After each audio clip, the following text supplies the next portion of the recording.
Dans le champ de la lutte constante et nécessaire en faveur de l'égalité, qui fonde nos valeurs et d'autres modèles républicains, comment ne pas considérer comme vitale la question de l'accès à l'alimentation? C'était d'ailleurs déjà l'objet in fine du rapport 4005 de Silver tout à l'heure, à propos du soutien au CCS pour le pôle alimentaire. Donc cette question de l'accès à l'alimentation vitale. Une alimentation, et j'ouvre les guillemets, saine et durable, pour reprendre les termes du présent rapport 3740. Autrement dit, comment ne pas scinder les citoyens et les citoyennes en deux tables, la table en tout bio des riches et la table en barquette des pauvres. Pour cela, il faut des tarifs soutenables, un accompagnement, une offre, un environnement et la légitimité des personnes, des familles en précarité. En plus de celle-là, ne pas être puni de sa pauvreté dans l'accès à la santé, aux soins en général, à l'énergie, au logement, à la culture, à cette première table des circuits courts et des produits bio, lutter en somme contre cette forme particulière et pourtant courante de double peine.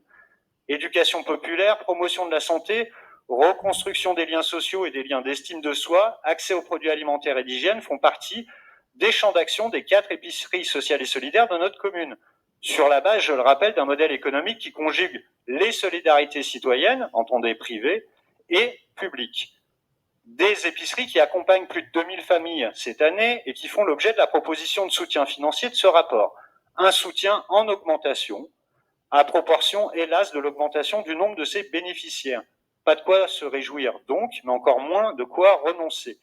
Et sur ce registre d'ailleurs, qu'on ne s'y trompe pas, c'est davantage le non-recours aux droits qui menace les familles les plus en difficulté que l'abondance de soutien.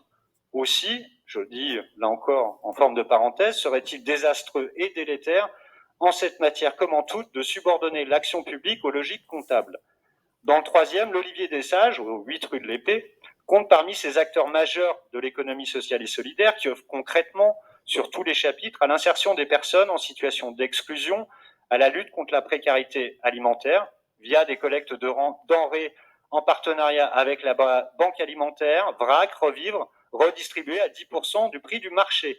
En 2021, c'est 409 Lyonnaises et Lyonnais qui ont pu en bénéficier. Pour 2022, l'épicerie sociale et solidaire va continuer à proposer des produits de qualité à des tarifs adaptés, travailler avec l'association VRAC sur l'achat de produits bio à moindre coût.